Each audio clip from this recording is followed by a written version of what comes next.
नमस्कार मंडळी, घरोघरी मातीच्या चुली या मालिकेचा आजचा म्हणजे 4 एप्रिलचा भाग तुम्ही बघत आहात आणि आज ऐश्वर्याची चांगली खरडपट्टी काढली आहे नानाने आणि नानीने मिळून. आपण ना प्रेक्षकांनो सुमित्राबाईंना नानी म्हणलं तर चालेल का? कारण सुमित्राबाई, सौमित्र फार अवघड नावं असतात हो, सांगताना होतो त्रास. त्यामुळे मी आजपासून नानांची बायको नानी असं ठरवलंय. तर नाना नानींनी मिळून ऐश्वर्याची खरडपट्टी काढली आहे आणि आता ऐश्वर्याच्या हातावर साडी चोळी टेकवली आहे जानकीने आणि तिची घरातून हकालपट्टी करून दिली आहे. पण आता हे सगळं कसं घडलं, काय घडलं, त्याची सुरुवात कशी झाली हे सगळं शेवटपर्यंत बघत राहा. सुरुवातीला त्यांनी दाखवलंय ओवी आणि ऋषिकेश दोघं जण खेळ खेळत असतात सापशिडीचा. आता त्यात ओवीचा बाबा म्हणजे ऋषिकेश हरायला लागतो तेव्हा ओवी म्हणते, बाबा जाऊ द्या, मी हा डाव स्किप करते, मला आता तुम्हाला त्रास झालेला बघवत नाहीये. आता ऋषिकेश त्याच्या परिराणीचे लाड करतो, किती गोड आहे ना मुलगी, मला त्रास होऊ देत नाहीये. तेवढ्यात ही जानकी येते आणि म्हणते, काय चाललंय तुम्हा बापलेकींचं? आता ऋषिकेश म्हणतो, काही नाही ग. मग ही ओवी म्हणते, आई. जानकी म्हणते ओवीला, काय ग आईला विसरलीस का? ओवी म्हणते, बापरे आईला विसरून कसं चालेल, पण बाबा माझे खूप दिवसांनी आले ना म्हणून जरा. मग आता ऋषिकेश म्हणतो, काय ग आई होती ना तुझ्यासोबत? मग ओवी म्हणते, पण लहान मुलांना आई बाबा एकच असून चालत नाही ना, आई बाबा दोन्ही पाहिजे लहान मुलांना. मग जानकी म्हणते, स्मार्ट आहेस ओवी. ओवी म्हणते, स्मार्टच आहे मी आई. बाबा मी आत्ता ड्रॉइंग बुक आणते हां, तोपर्यंत तुम्ही आईसोबत डाव खेळा, मला हरवू नका. मी ड्रॉइंग बुक आणते हां आजीच्या रूममध्ये, असं म्हणून ओवी तिथून निघून जाते. मग आता ऋषिकेश आणि जानकीचं डिस्कशन त्यांनी बऱ्याच वेळ दाखवलंय. जानकी सांगते ऋषिकेशला की तुम्ही नव्हते तेव्हा ओवी आई बाबांच्या खोलीत असायची, ड्रॉइंग काढायची, मी तिला कधी नाही म्हणले नाही ना. तुम्ही नसताना तिच्या मनात खूप त्रास व्हायचा हो तिला, आणि चित्र कसे माणसाच्या मनातला राग द्वेष सगळं काही बाहेर काढतात, म्हणून मी तिला चित्र काढायला सांगायची. ऋषिकेश म्हणतो, जानकी अगं तसं काही असतं ना तर मी सगळ्यात आधी आईला चित्र काढायला सांगितलं असतं. मग जानकी म्हणते, असं का बोलताय ऋषिकेश, जे काही झालंय त्यात आईंची काही चूक नाहीये. ऋषिकेश, जे काही झालंय ना त्या बाबतीत आईंना पश्चाताप झालाय. अहो माझ्याशी बोला ना ऋषिकेश, का बोलत नाही? अहो इकडे बघा. आता ऋषिकेशला पुन्हा एकदा सुमित्राबाईंचा राग आलाय प्रेक्षकांनो. आता ऋषिकेशने जे काही सांगितलंय ना ते त्याचं काही चुकीचं नाहीये. ऋषिकेश म्हणतो, काय ग जानकी, तुला नाना सापडले नसते तर काय झालं असतं ग माझं?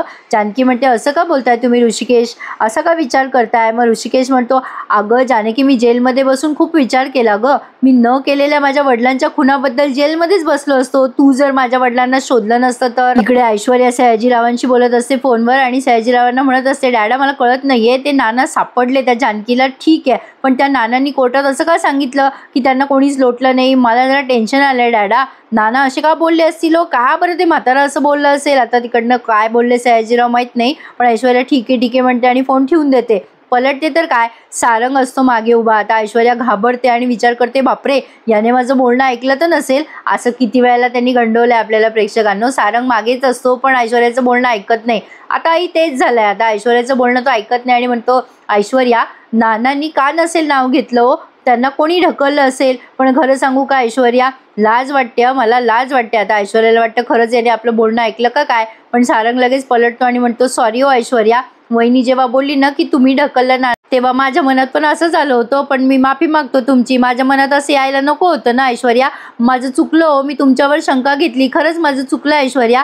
आता ऐश्वर्याला खात्री पडते की या येड्याने काय ऐकलेलं नाहीये. सारंग ऐश्वर्याला तीनदा म्हणत असतो, माझ्याकडनं चूक झाली ऐश्वर्या, पण बरं झालं नानांनी तुमचं नाव नाही घेतलं कोर्टात, नाही तर सगळे तुमच्यावर संशय घेत होते हो. मला लगेच ऐश्वर्या कांगावं करते, बरंच झालं सारंग, बघा तुम्ही पाहिलं ना कसे विनाकारण सगळे संशय घेत होते. अहो मी नानांना ढकललंच असं नाही, पण नानांना गायब करण्यामागे माझं कारस्थान आहे असं म्हणत होते सगळे. सारंग म्हणतो, पण आता सिद्ध झालं ना तुम्ही खरे आहे ऐश्वर्या. अहो 2 गोष्टींचा निकाल लागून गेला ना यात. मग आता ऐश्वर्या म्हणते, पण या सगळ्याचं क्रेडिट जानकी नेणार ना, तिला आता सगळे देवाऱ्यात बसवतील, नानांना शोधून काढलं ना तिने, जय जय जानकी जय जय जानकी करत बसतील. सारंग म्हणतो, करू द्या ना मग ऐश्वर्या, अहो त्यांनी शोधलंच ना नानांना, केला त्यांचा जय जयकार, तर काय बिघडतं, सोडून द्या. पण लगेच ऐश्वर्या म्हणते, असं कसं सारंग, असं कसं सोडून द्यायचं आपण, त्या जानकीने सगळं आधीच आपलं काबीज करून ठेवलंय. सारंग त्या जानकीच्या चांगल्या वागायला बोलू नका, तुम्हाला सांगते मी, ती बाई परत आपल्या घरात राज्य करणार आहे, आपल्या घरची सगळी सत्ता त्या ऋषिकेश जानकीच्या हातात जाणार आणि आपण आपण काय करणार आता? आपण शांतने बसायचं, आपण आता आपलं स्थान बळकट करायचं. सारंग कळतंय ना तुम्हाला? मग सारंग नुसतं हुं करतो तिला. आता इकडे ऋषिकेश जानकीला खूप छान बोलतो, ते मला पटलंय त्याचं बोलणं. ऋषिकेश म्हणत असतो जानकीला, आता सुमित्राबाई बोलत नाही काही, कारण त्यांना अपराधी वाटत असेल आता, पण त्यांनी कोर्टात म्हणलं का की माझा मुलगा निर्दोष आहे, तो असं करणार नाही? कुठे म्हणलं त्या ठामपणे? आणि माझा ग तो भाऊ सारंग, तो तर त्याच्या बायकोचा पदर धरून उभा होता ना कोर्टामध्ये. त्याची ती बायको ऐश्वर्या, ती तर मला फासावरच लटकवणार होती. अशी लोक असतात का जानकी आपली? अगं किती सिंपती दाखवणार आहेस तू या लोकांबद्दल. घर एकमेकांच्या विश्वासाने आणि नात्याने घट्ट होत असतं, पण तू मला इथे घेऊन आलीस. काय मिळालंस ग इथे येऊन? सांग ना. अगं या घरात काय नाहीये? काहीच नाहीये ग, ना आपुलकी ना नाती ना एकमेकांबद्दल विश्वास आहे या लोकांचा. आता लगेच जानकी म्हणते, असं काय करतात ऋषिकेश? परिस्थिती आहे ना, त्यामुळे असं झालं. परिस्थितीमुळे माणसं बदलतात. मग आता ऋषिकेश म्हणतो, कसली परिस्थिती ग? आज जर नानांनी सांगितलं नसतं की तू त्यांना ढकललं नाहीये, तर कोणी विश्वास ठेवला असता आपल्यावर?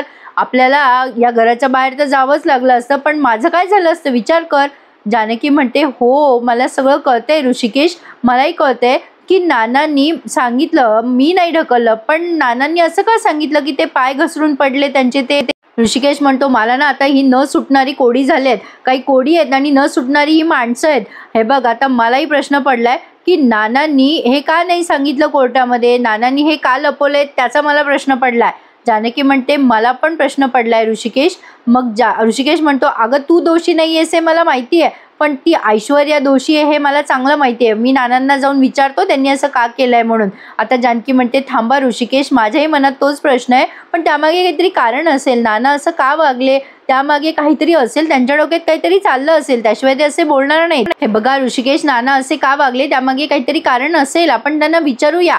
मग ऋषिकेश म्हणतो, असेल ना काहीतरी कारण असेल, पण इथला माणूस प्रत्येक जण स्वतःसाठी जगतो जानकी, काहीतरी मुगच बोलण्यात काही अर्थ नाहीये. आता जानकी म्हणते, हो ऋषिकेश, अहो ऐश्वर्याने काय काय धुडगूस घातलाय ते सगळं माहिती आहे नानांना, ते बोलतील या बाबतीत. ऋषिकेश म्हणतो, हे बघ जानकी, माझी आई माझ्यावर विश्वास ठेवत नाही. मी स्वप्नात पण विचार नव्हता केला जानकी, माझ्या वडिलांना मारायचा आरोप माझ्यावर येईल, मी जेलमध्ये जाईल, माझे स्वतःचे बहीणभाऊ असे माझ्यावर आळ घेतील, मी कोलमडून पडलोय आता जानकी, खरंच सांगतोय मी तुला. हे बघ, कोणीही मला कितीही घास भरवला ना तरी माझ्या तोंडाचा कडवटपणा आता जाणार नाहीये. जाऊ दे, मी जे काही बोललोय त्याची झळ कोणालाच उरलेली नाहीये, इथे माझीच किंमत नाहीये जानकी. हे बघ, तुलाही सांगतोय मी, तू सांभाळून राहा. मला एक कळत नाही जानकी, तू या नापीक जमिनीमध्ये कसं काय गुलाब शोधतेस? तू इथे नाती शोधतेस बघ जानकी, पण इथे सगळं वाळवंट आहे. इथल्या कोणाच्याच मनामध्ये आपल्यासाठी जागा नाहीये आणि यांच्या मनात आपल्यासाठी पाझरही फुटणार नाहीये. असं बोलून ऋषिकेश निघून जातो आणि जानकी त्या गोष्टीचा विचार करायला लागते. मला सांगा प्रेक्षकांनो, ऋषिकेशच्या या बोलण्याशी कोण कोण सहमत आहे? मी तर आहे. तुमची कमेंट मला नक्की आवर्जून कळवा. तर पुढे बघा आता काय घडलंय. नाना आता झालेल्या गोष्टींचा विचार करत असतात. त्यांनी कोर्टामध्ये जी साक्ष दिली ती त्यांच्या मनाला पटत नाहीये, पण त्यांनी फक्त आणि फक्त रणदिवेच्या घराण्याची अब्रू चार चौघात काढली जाऊ नये म्हणून कोर्टात अशी साक्ष दिली आहे, हे त्यांनी पुढे एक्सप्लेन केलंय. आता तिथे नानी आल्यात आणि त्यांना म्हणताय, काय हो काय झालं, कसला विचार करताय एवढा? नानी म्हणतात, खरं सांगू का, तुम्ही कसलाच विचार करू नका. हे बघा, आता मी ठरवलंय, आता काही विचारच करायचा नाही. तुम्ही इथे नव्हतात ना तेव्हा मी सगळे वाईट साईट विचार करून झाले. अहो तुमची शाल घेऊन जवळ रडत बसायचे हो मी. हे बघा, एका क्षणाला तर मी कोलमडून पडले होते, पण माझ्या जानकीने मला विश्वास दिला, तुम्ही आहात, तुम्ही वापस याल. पण मी पण तिला खूप बोलले हो. आता लगेच नाना म्हणतात, खरं आहे ग तुझं नानी, आपल्या ऋषिकेशवरचा आरोप तर टळला ना, आपल्या जानकीमुळे खुनाचा आरोप केला ग माझ्या पोरावर. त्यावर नानी म्हणतात, बाई ऋषिकेशचाच नाही, तिच्यावरचा पण आळ टळला बरं का. तिने तुम्हाला जिन्यावरून ढकललं होतं, असा आळ होता ना तिच्यावर. बरं झालं बाई, तुम्ही सुखरूप या घरात परत आलात, सगळी देवाची कृपा. अहो आत्ताच मी जानकीची माफी मागून आले, ती एवढ्या मोठ्या मनाची आहे ना, तिच्या मनात माझ्यासाठी एवढूसा पण राग नाहीये. खरं सांगू का, तुमच्या येण्यामुळे ना, तुमच्या बोलण्यामुळे घरातल्या सगळ्यांच्या मनावरचे गैरसमज दूर झालेत बघा. नाना म्हणतात, अगं थांब जरा सुमित्रा, अजून बरेच गैरसमज दूर व्हायचे बाकी आहेत, बऱ्याच जळमटत बाकी करायचे आहेत मला. सुमित्राबाई म्हणजे नानी म्हणतात, अजून काय बाकी आहे, सगळं काही झालं की व्यवस्थित? नाना म्हणतात, नाही अजून एक सुनावणी बाकी आहे. आता नानी म्हणतात, कशाबद्दल बोलताय तुम्ही? नाना म्हणतात की कळेल लगेच कळेल तुला, सगळी कोडी सुटत नसतात एकदाच नानी. मग आता सुमित्राबाई म्हणजे नानी म्हणतात, माझ्या मनाला आता सतावतंय. नाही म्हणजे तुम्ही कोर्टामध्ये जानकी बद्दल सांगितलं की तिने काही केलं नाही म्हणून, मग घरी का बरं तुम्ही जानकीवर बोट रोखलं होतं? आता नानांना तो काळा दिवस आठवतो ज्या दिवशी ऐश्वर्याने त्यांना धमकी दिली होती की ओवीला मी मारून टाकेल माझ्याकडे बोट रोखलं तर. नाना ते सगळं आठवतात आणि टेन्शनमध्ये येतात. पण नानी म्हणतात जाऊ द्या बाई, मी काही तुम्हाला टेन्शन देत नाही, आता सोडून द्या तो विषय. पण नाना म्हणतात सोडायचा नाही तो विषय, आज सगळे घरात आहे ना, चल बोलव सगळ्यांना हॉलमध्ये, मला बोलायचं आहे सगळ्यांशी. आणि हां, तुला अजून एक गोष्ट आणायची आहे बरं का. मग नानी म्हणतात काय कसली गोष्ट हो, काय आणायचंय? मग आता हे नाना म्हणतात कुटुंब कलश आण. नानी म्हणतात बाई बाई कुटुंब कलश कशाला? नाना म्हणतात धूळ साठली असेल ना त्या कलशावर साफ करून आणून दे मला. या पुरुषोत्तम रणदिवेला आता या घरावरची जळमट साफ करायची आहे, असं म्हणून नाना एकदम फुल जोशमध्ये आहेत बरं का प्रेक्षकांनो. सुमित्राबाई आता टेन्शनमध्ये आहेत, नाना काय करणार आहेत याचा त्यांना अंदाज नाही. पण मजा आली प्रेक्षकांनो. आज नानांनी भारी फुटेज खाल्लाय. सौमित्र आलाय कोर्टातून, उन्हातून आलेला असल्यामुळे अवंतिका त्याला म्हणते थांब जरा थोड्या वेळ. तेवढ्यात जानकी त्याला गूळ देते आणि मग पाणी देते. मग सौमित्र म्हणतो अरे बरं झालं वहिनी गोड दिलंस, मला खायचंच होतं. पण काय ग वहिनी आज घरात काय बनतंय, कसला वास येतोय? जानकी म्हणते तुम्ही सांगा बरं भाऊजी काय असेल? मग आता सौमित्र म्हणतो शेवग्याच्या शेंगाचं पिठलं. मग जानकी म्हणते करेक्ट. आणि दुसरा पदार्थ? मग सौमित्र म्हणतो मला असं वाटतं, म्हणजे माझं वकील डोकं सांगतंय की आज नाना आणि ऋषिकेश दादांचा दिवस आहे, त्यांच्या आवडीचं म्हणजे काय असेल गड्या? ऋषिकेश दादाच्या आवडीचं वांग्याचं भरीत. मग जानकी म्हणते हे सुद्धा बरोबर. अवंतिका म्हणते स्मार्टच आहे माझा नवरा, नाही म्हणजे हुशारच आहे माझा वकील नवरा. मग जानकी म्हणते ऑब्जेक्शन मिलॉर्ड. नाही म्हणजे माझे वकील भाऊजी हुशारच आहेत, पण सौमित्र भाऊजी म्हणून माझे भाऊजी किती हुशार आहे ना ते बघायचंय मला. चला भाऊजी तिसरा पदार्थ ओळखा बघू. सौमित्र म्हणतो अजून काहीतरी बनतंय. अवंतिका म्हणते काय बनवलंय वहिनी अजून? आता सौमित्र म्हणतो वहिनी सांग ना काय आहे? आता जानकी म्हणते ओळखा बघू काय असेल. मग सौमित्र म्हणतो काय असेल गड्या, काय असेल? जानकी म्हणते सोपं आहे भाऊजी, काही प्रश्नांची उत्तरं आपल्याच हातात असतात पण ती आपल्याला कळत नाहीत. मग सौमित्र म्हणतो पुरणपोळी. मग जानकी म्हणते अगदी करेक्ट. सौमित्र म्हणतो वा वहिनी पुरणाची पोळी. मग अवंतिका म्हणते वहिनी आजचा दिवस तर नाना आणि ऋषिकेश दादाचा आहे ना, मग ह्याचे लाड कशाला? मग जानकी सगळं क्रेडिट सौमित्राला देत म्हणते माझ्या सौमित्र भाऊजीमुळेच आजचा दिवस मला बघायला मिळतोय. दिवसाची रात्र केली त्यांनी आणि ऋषिकेशला वाचवलंय या केसमधनं. खूप कष्ट केले सौमित्र भाऊजींनी, त्यामुळे आपल्याला आजचा दिवस दिसतोय. भाऊजी हा विजय तुमचा सुद्धा आहे. आणि आशुतोष निंबाळकरला तुम्ही सळो की पळो केलं ना. मग सौमित्र जानकीला गुळ खाऊ घालतो आणि म्हणतो वहिनी हे गोड खा. मग जानकी म्हणते हो, आता इथून पुढे सगळे वकील तुम्हाला घाबरतील बरं का भाऊजी, कारण तुम्ही निंबाळकर वकिलांना मात दिली आहे बाबा. मग आता अवंतिका म्हणते हो घाबरलंच पाहिजे. मग जानकी म्हणते माझ्या भाऊजींचे लाड झाले पाहिजे की नाही? मग अवंतिका म्हणते हो, पण खरंच वहिनी त्या निंबाळकरांचा चेहरा कसला भारी झाला होता ना. सौमित्र म्हणतो इथे निंबाळकरांचा आणि त्या नितीन पवारचा. मग आता तो काहीतरी सांगतो त्या DNA रिपोर्ट बद्दल आणि म्हणतो त्या पवारने सांगितलंय की दादा वहिनींना सॉरी म्हणून सांगा, म्हणजे ते पोलीस नाही का ते. मग अवंतिका म्हणते खरंय रे सौमी, अरे दादा वहिनींना सगळ्यांनी सॉरी म्हणायला पाहिजे. तेवढ्यात तिथे शरयू येते आणि म्हणते खरंय ग तुझं वहिनी, खरंच दादाला आणि वहिनीला सॉरी म्हणायलाच पाहिजे. आता शरयूला गिल्ट आलाय बरं का, पण हा गिल्ट अवंतिका जरा मोठा करते. आज ना प्रेक्षकांनो या शरयूचा नवरा बदललाय बरं का. वेगळंच कॅरेक्टर, म्हणजे कॅरेक्टर तेच आहे पण माणूस बदललाय. तिचा नवरा आधी वेगळा होता ना, आता वेगळ्या भूमिकेतला एक वेगळाच कलाकार आणलाय त्यांनी. तर असो, आता शरयू आल्या आल्या माफी मागते जानकीची. मग अवंतिका तिला म्हणते काय शरयू ताई, अगं तू कशाला माफी मागतेस, कशाला करतेस हे सगळं? तू माफी मागताना नाही ग, आरोप करताना चांगली दिसतेस. आता ही अवंतिका मुद्दाम गिल्ट देते तिला. मग जानकी म्हणते अगं अवंतिका असं का बोलतेस त्यांना?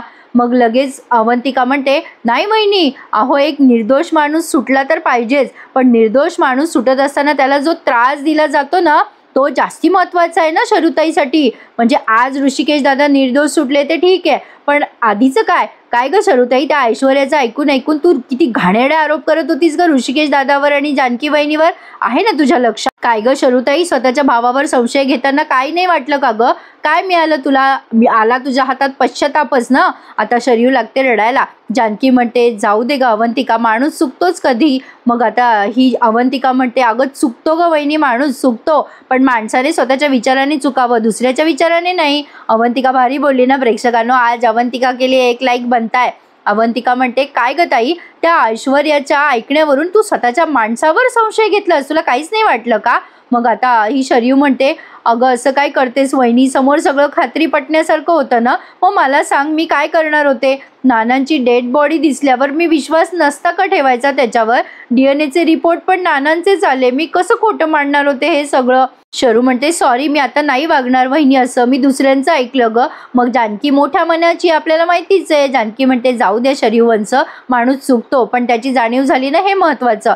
शरीवंश तुम्हाला तुमची चूक कळली हेच खूप झालं, तुम्ही मान्य केलं ना, जाऊ द्या बरं, रडू नका आता जानकी तिला गळ्यात म्हणजे सॉरी मिठी मारते. सौमित्र तिच्या जवळ येत म्हणतो काय ग शरूताई, अजूनही तशीच एक खारुताई सारखी, कोणी काही बोललं तर त्याच्यावरच विश्वास ठेवतेस. तेवढ्यात आता तिथे शरूचा नवरा आलाय, कारण सौमित्र म्हणतो आता असं केलंस ना पुढे तर तुझ्या नवऱ्याशीच कंप्लेंट करेल तुझी.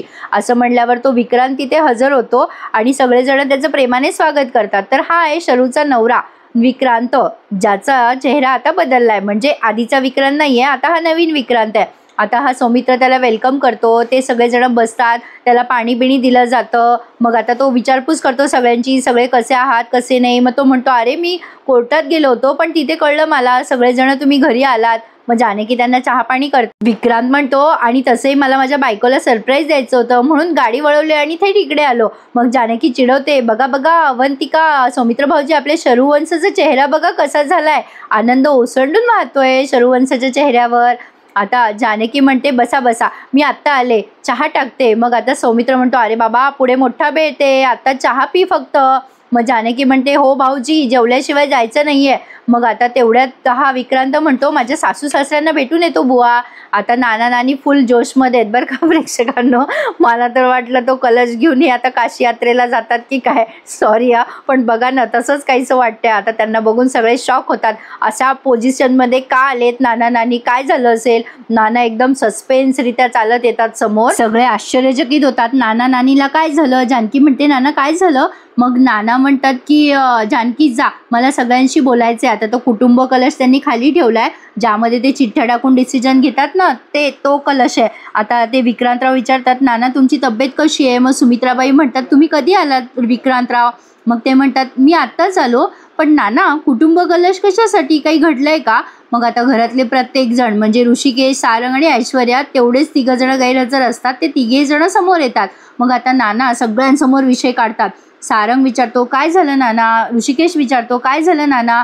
आता ही शरीव विचारते हे कुटुंब कलश कशासाठी आणलाय नाना. नाना म्हणतात सगळेजण जमलेत ना, आता सगळ्यांसमोर मला सोक्ष मोक्ष लावायचा आहे. सारंग म्हणतो कसला सोक्ष मोक्ष. मग शरीव म्हणते कुटुंब कलश का मागवलाय नाना, कारण आता नाना म्हणतात या घरातली सुनावणी अजून संपली नाही ना म्हणून. सगळेजण आश्चर्याने बघतात, अगदी ढमचिक ढमचिक म्युझिक लावलंय.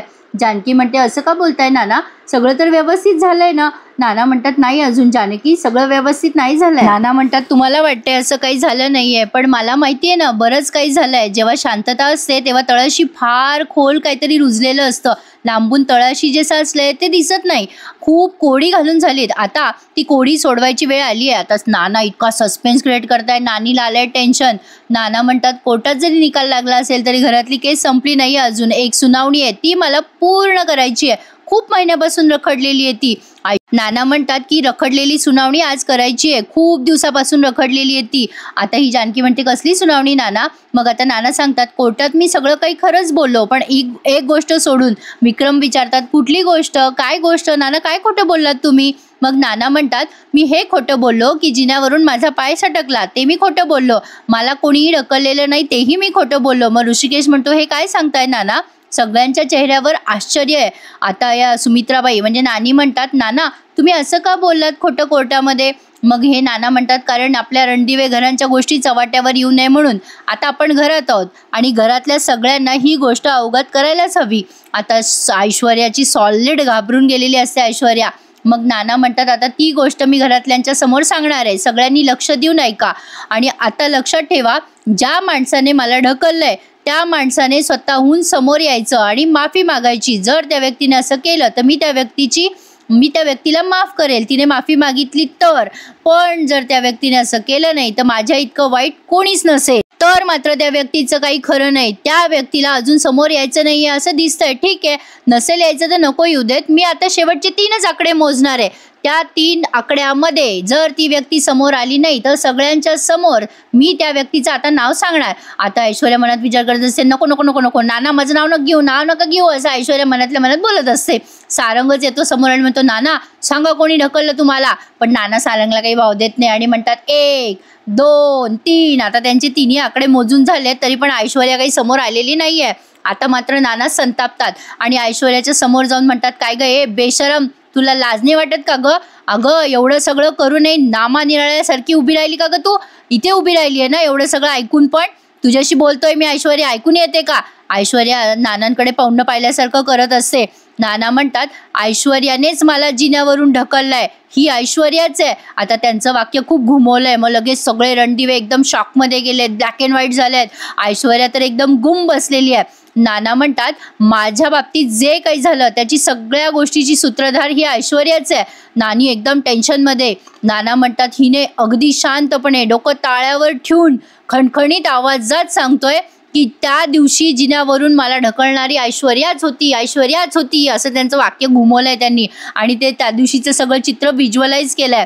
नाना म्हणतात, त्या दिवशी मी जानकीच्या खोलीत गेलो तर ही बाई त्या दिवशी आमचं बोलणं चोरून ऐकत होती, पडद्याआड लपलेली होती ही. आता त्या दिवशीचं सगळं पुन्हा त्यांनी दाखवलंय की तू जानकीचं माझं बोलणं चोरून ऐकतेस ना. मग आता नाना म्हणतात, हिचे आणि माझे भांडणं झाले होते, त्यावेळेला मी सुमित्राला जाऊन सांगणार होतो. ही कावरी बावरी झाली आणि हिने मला जिन्यावरून चक्क ढकलून दिलं. आता नाना पडले हे सगळं आपल्याला दिसतंय. ऐश्वर्या कशी घाबरते बघा. ऋषिकेशच्या डोळ्यात आता आग असते ऐश्वर्यासाठी आणि आता ऐश्वर्याने हे सगळं जानकीवर लोटलं. ते सगळं नाना सांगतात, जानकीचा यात काहीही दोष नाहीये, या बाईने मुद्दाम कांगावा केला. ऐश्वर्या विचार करते, बापरे या म्हाताऱ्याने माझं नाव घेतलं, आता सगळे गिधाडासारखे तुटून पडतील माझ्यावर, माझे लचके तोडतील. मग ऐश्वर्या पुन्हा कांगावा करत लागते आणि म्हणते, अहो नाना कशाला खोटं बोलताय, कुठलं सूड उगवत आहे माझ्यावर? अहो नाना मला माहिती आहे तुमचं प्रेम खूप आहे ऋषिकेश जानकीवर, आमच्यापेक्षा जास्ती, पण तुम्ही या लोकांचं खापर माझ्या डोक्यावर का मारताय? अहो सारंग विश्वास ठेवा, मी काही केलेलं नाहीये. अहो शरुताई, अहो माझ्यावर विश्वास ठेवा. अवंतिका, अगं मी नाही केलंय ग. आता जेव्हा ऐश्वर्या सुमित्राबाईंजवळ येते तेव्हा ही ऐश्वर्याला त्या सटसट 5-6 कानाखाली मारतात. पहिली कानाखाली मारतात आणि म्हणतात, विश्वास शब्द वापरला ना म्हणून मारलाय तुला. दुसरी कानाखाली मारते ते जानकीवरती आळ घेतलास म्हणून आणि तिसरी कानाखाली मारते ते माझ्या कुटुंबाला तोडायचा प्रयत्न केलास ना म्हणून. आता ऐश्वर्याचं तोंड चांगलं लाल झालंय प्रेक्षकांनो आणि हा भाग संपवला त्यांनी इथेच. सगळेजण ऐश्वर्याकडे रागाने बघताय. आता पुढच्या भागात दिसणार आहे आपल्याला जानकी ऋषिकेशने अगदी कोपऱ्यापासून नमस्कार केलाय ऐश्वर्याला आणि सयाजीरावांना आणि म्हणतायत असे की हिला या घरातून हाकलून लावतोय आम्ही साडी चोळी सहित. आता पुन्हा जर या घरात दिसली ना तर डायरेक्ट तुरुंगातच रवानगी करू. निघ ऐश्वर्या, तुझ्या पापांचा घडा भरलाय. पण काय वाटतं प्रेक्षकांना, स्वप्न आहे की सत्य? मला कमेंट करून कळवा, कारण मला विश्वास नाही ऐश्वर्याचं पात्र एवढे लवकर संपवणार नाही ते, असं वाटतंय. खरी बघूयात पुढे काय काय घडतंय. पण मी सांगितलेला अंदाज काय वाटतो तुम्हाला? म्हणजे माझा असा अंदाज होता की ऐश्वर्या जेव्हा घराबाहेर पडेल तेव्हा ती प्रेग्नेंट आहे असं कळेल तिला, असा एक माझा अंदाज आहे. माझा अंदाज तुम्हाला कितपत बरोबर वाटतंय मला कमेंट करून कळवा. आणि आजचा भाग सॉलिड होता की नाही मग लाईक करायला विसरू नका, कमेंट करायला विसरू नका आणि आपल्या चॅनलला आवर्जून सबस्क्राईब करा. कसा वाटला एपिसोड सांगा. भेटूयात उद्या. Take care. धन्यवाद.